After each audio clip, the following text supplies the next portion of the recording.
Yeah, well, so look, this is where I always tell people, if you're new to this space, that there's Bitcoin and then there's everything else. So, Bitcoin has some really interesting things happening on it.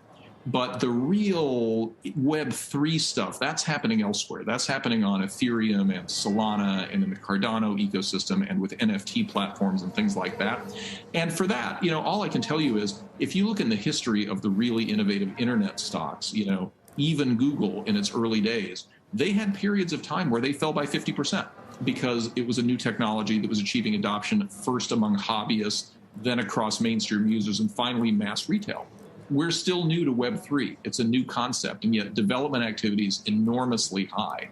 So yeah, there are a lot of things happening all at once. Some of them have to do with stock prices, some of them have to do with inflation, others of them have to do with new internet technologies. They just all happen to be in the same broad category at the same time.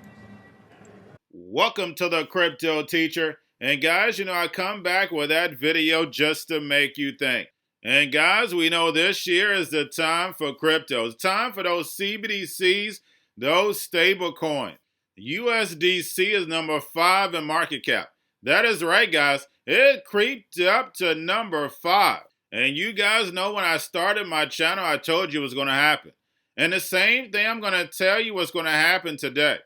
Xrp and Xlm are about to get activated. We know they've been working in the emerging markets for a reason, to move these cross-border payments. We have Brian Brooks speaking of Bitcoin in the crypto space. And guys, we know one thing they never say. It's the 4th industrial revolution. The reason why cryptos are taking a hit is the same way big tech takes a hit. Because the Fed has pumped the evaluations. Now it's time to start shrinking, but they're not ready to crash the market just yet. We know it's going to be a controlled crash.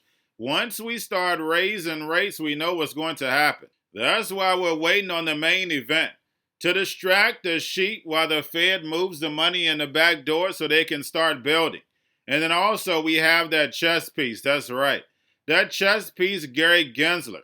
And then we had that Ripple movie to kick this regulation can down the road. But we know ISO is right around the corner. We know we're going to have global regulation when it comes to crypto. But first, they must end America to Babylon and the United States world reserve currency. So China, the dragon, that digital yuan can rise backed by that digital SDR. So the New World Order can track everything that you do. And remember, the Crypto Teacher told you because he knows. When it comes to the New World Order, it's all planned out. You have a wonderful day.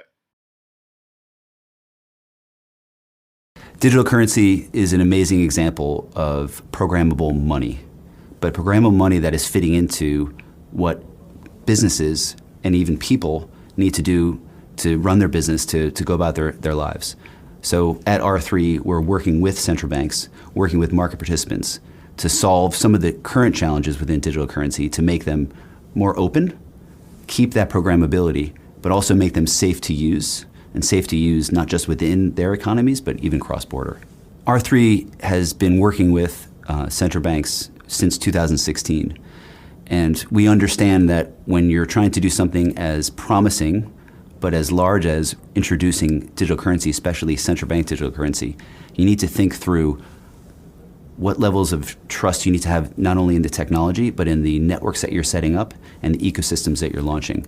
So it really comes back to where R3 has been from day one, which is really focusing on the technology, focusing on these regulated markets, but trying to figure out how to bring these networks together in a way that advance things but are sustainable long term. How do you feel about the increase in crowdfunding that's happening online, increasingly with various cryptocurrencies and coins? I'm thinking of the Constitution DOA project that happened earlier this year to raise money to effectively bid on the Constitution. That group ultimately lost, and those investors in it ultimately lost at least some money. Well, Andrew, you don't understand why I won't maybe comment on any one project, but you raise an interesting point. Crypto tokens, I will call them, are raising money from the public.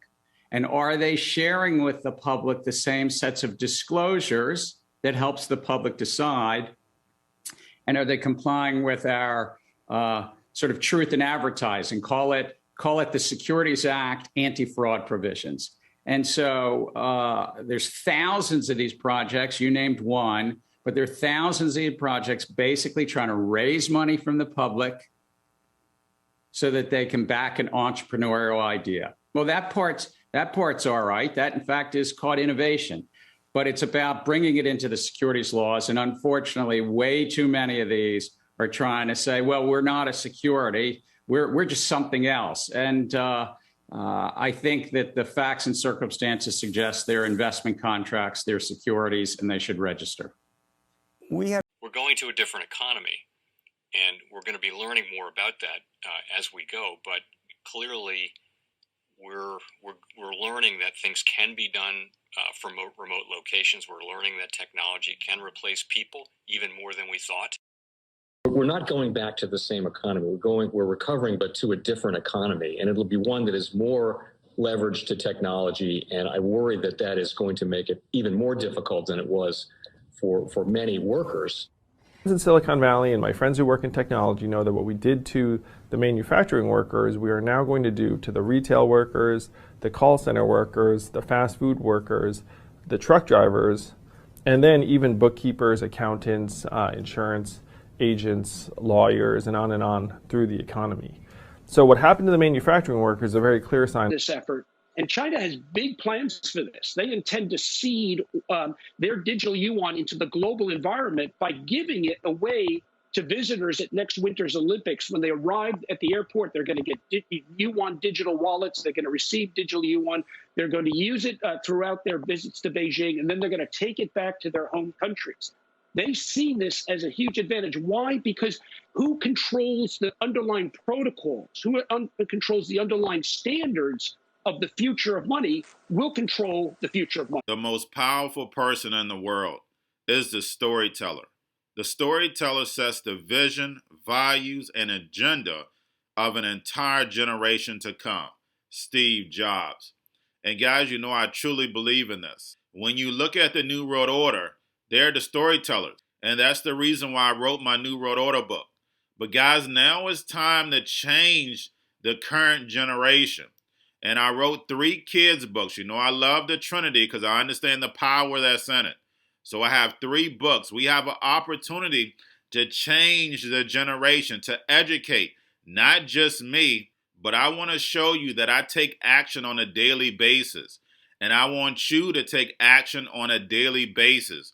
Whether it's your job, whether it's in your community, we have an opportunity right now to educate the masses. I posted this on my Twitter account. Please share, but this is a short clip of the 3 books. There's going to be a clothing line and action figures. Please get these books for your kids, nephews, cousins, friends, so therefore we can start the re-education now.